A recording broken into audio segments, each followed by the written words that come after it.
दोस्तों नमस्कार। आज हम बात करेंगे बैंक निफ्टी के इम्पोर्टेंट लेवल्स की। सबसे पहले जो बैंक निफ्टी की लास्ट क्लोजिंग थी वो यहाँ पे थी और इस क्लोजिंग से 2100 पॉइंट 2100 कुछ पॉइंट्स नीचे आई थी। मार्केट नीचे ओपनिंग दी थी। आज इतना बड़ा गैप डाउन क्यों हुआ? क्योंकि अमेरिका ने टैरिफ लगा दिया इंडिया पर 26% का। इस वजह से इतना बड़ा गैप डाउन ओपनिंग दी थी मार्केट।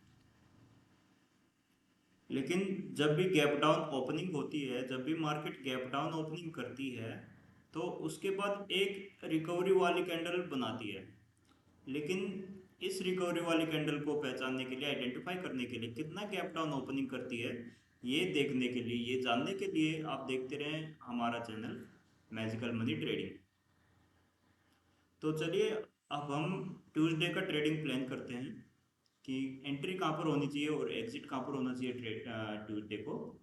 तो हम 15 मिनट का टाइम फ्रेम ओपन करते हैं। जी, हमने 15 मिनट का टाइम फ्रेम ओपन किया है। जो 15 मिनट के टाइम फ्रेम में जो बैंक निफ्टी की फाइनल क्लोजिंग है वो है 49,985, 49,985 की फाइनल क्लोजिंग है बैंक निफ्टी की। तो अब मान लीजिए कल फ्लैट ओपनिंग देती है मार्केट, और फ्लैट ओपनिंग देने के बाद 50,434 का लेवल जो कि आज का हाई है, अगर वो ब्रेक करती है, ब्रेक करने के बाद सस्टेन करती है और सस्टेन करने के बाद ऊपर जाती है, तो हमारा फर्स्ट जो टारगेट होगा वो ये होगा। वैसे अगर यहाँ पर सस्टेन हाई, आज का हाई ब्रेक करने के बाद कल की मार्केट अगर ऊपर जाती है, कल की मार्केट अगर आज का हाई ब्रेक करने के बाद ऊपर जाती है, तो मतलब सब रेजिस्टेंस नहीं देखते। रेजिस्टेंस नहीं देखनी चाहिए, इसमें टारगेट नहीं लगते। फिर भी जो आप न्यू ट्रेडर्स हैं, रिटेलर्स हैं, उनके लिए मैं बता रहा हूँ, पहला टारगेट होगा फ्राइडे के लो का। तो जरूरी है कि मार्केट फ्लैट ओपनिंग हो, और फ्लैट ओपनिंग होने के बाद हाई ब्रेक करे, हाई ब्रेक करने के बाद ऊपर सस्टेन करे और एक पॉजिटिव कैंडल बनाए, लाइक इन्वर्टेड हैमर हो गया, हैमर हो गया, या बुलिश एंगल्फिंग होगी, या कोई भी कैंडल होगी, पॉजिटिव कैंडल होनी चाहिए। उसके बाद जैसी कंफर्मेशन देगी, कंफर्मेशन वाली कैंडल के बाद आप एंट्री कर सकते हैं कॉल में। और एसएल जो होगा वो हैमर हो गया तो उसके लो का होगा, इन्वर्टेड हैमर हो गया तो उसके लो का होगा। यहाँ पर मतलब हाई ब्रेक करने के बाद डिप मारेगी मार्केट, और ये जो हाई है इससे नीचे नहीं जाएगी, यहीं से ऊपर चली जाएगी। तो आप कॉल में एंट्री करेंगे। मान लीजिए कल अगर फ्लैट ओपनिंग देती है मार्केट, और फ्लैट ओपनिंग देने के बाद नीचे आती है, और नीचे आने के बाद 49,164 का लेवल अगर ब्रेक करती है मार्केट, ब्रेक करने के बाद रिटेस्ट करती है, तो आप पुट में एंट्री करेंगे।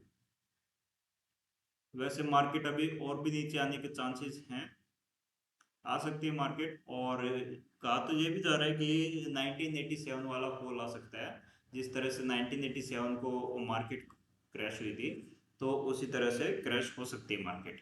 देखो मार्केट क्या करती है। मैं उम्मीद करता हूँ कि जल्दी ही मार्केट इससे रिकवरी कर लेगी। 1987 वाला क्रैश नहीं आ पाएगा, मुझे ये लग रहा है, मुझे ये उम्मीद है।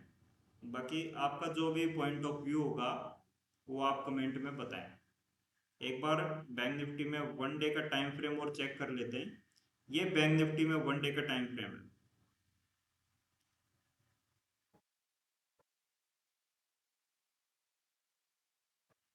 वन डे में बैंक निफ्टी ने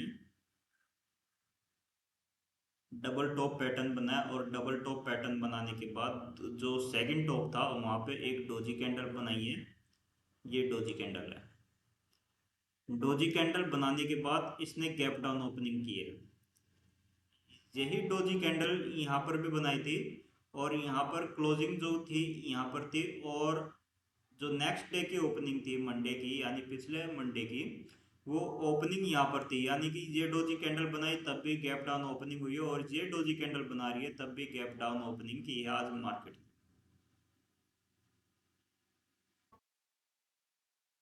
एक बार हम निफ्टी और चेक कर लेते हैं।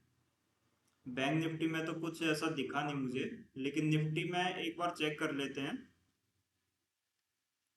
ये निफ्टी 50 है, और निफ्टी 50 की जो फाइनल क्लोजिंग है वो 22,238 की है। निफ्टी की फाइनल क्लोजिंग और अपने हाई पे क्लोजिंग दी है निफ्टी ने।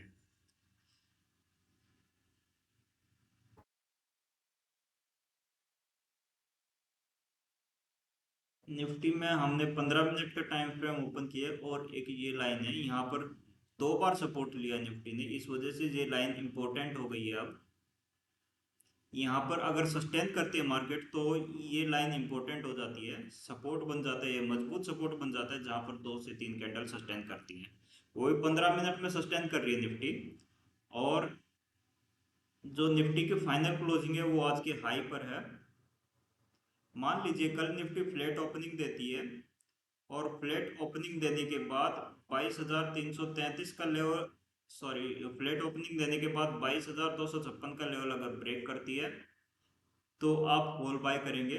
ब्रेक करने के बाद लेकिन यहाँ पर सस्टेन होना चाहिए, रिटेस्ट करके उसके बाद कॉल जाए तो आप कॉल बाय करेंगे। और मान लीजिए निफ्टी फ्लैट ओपनिंग देती है और ये जो टैरिफ है इसकी वजह से नीचे आ भी गई मार्केट, तो सबसे पहले आपको आज का लो ही ब्रेक करने का वेट करना है। 21,755 का अगर लो ब्रेक होता है, आज का लो ब्रेक होता है 21,755 का लेवल अगर ब्रेक होता है और सस्टेन करते हैं यहाँ पर, चाहे आधा घंटा सस्टेन करे उसके बाद नीचे आती है तो आप पुट में एंट्री करेंगे। एक बार निफ्टी में 1 डे का टाइम फ्रेम और चेक कर लेते हैं। ये निफ्टी में 1 डे का टाइम फ्रेम है। निफ्टी में 1 डे का टाइम फ्रेम देखने के बाद हमें लगता है कि निफ्टी ऊपर जाएगी, क्योंकि अगर इस निफ्टी को नीचे आना होता, निफ्टी को अगर नीचे आना होता तो इस लेवल से नीचे आना होता तो इस लेवल से टच करके वापस रेड कैंडल में क्लोज करती, रेड कैंडल बनाती, लेकिन इस लेवल को ब्रेक कर गई। ये एक बहुत मजबूत सपोर्ट होगा। 1 डे का टाइम फ्रेम है ये, और 1 डे के टाइम फ्रेम में यहीं से ऊपर गई थी निफ्टी और ऊपर जाने के बाद ये यहाँ से नीचे भी आ सकते थे। यहाँ से सपोर्ट लिया निफ्टी ने, ये भी एक मैन सपोर्ट का काम कर रहा है। उसके बाद देखिए कितनी ऊपर गई है, यहाँ पर शूटिंग स्टार बना है, डबल टॉप बना है, उसके बाद फिर नीचे आई है और आज की जो मार्केट है वो गैप डाउन ओपनिंग हो गई है। तो दोस्तों, निफ्टी को देखकर लगता है मार्केट अब रिकवरी करेगी। जितनी भी ये 1200 पॉइंट नीचे आई थी और 400 पॉइंट की रिकवरी की है, ये 400 पॉइंट की रिकवरी है। उसके बाद ये मुझे लग रहा है कि 700 पॉइंट और रिकवरी करेगी। और दोस्तों, आपका क्या पॉइंट ऑफ व्यू है निफ्टी को लेकर, आप कमेंट सेक्शन में ज़रूर बताएं। दोस्तों, वीडियो पसंद आए तो वीडियो लाइक करें, चैनल सब्सक्राइब करें और शेयर करें। और दोस्तों, मैं आपको मार्केट के बारे में, स्टॉक मार्केट के बारे में, ऑप्शन ट्रेडिंग के बारे में सिखाता रहूँगा, इसके लिए हमारा चैनल भी सब्सक्राइब करें। थैंक यू दोस्तों।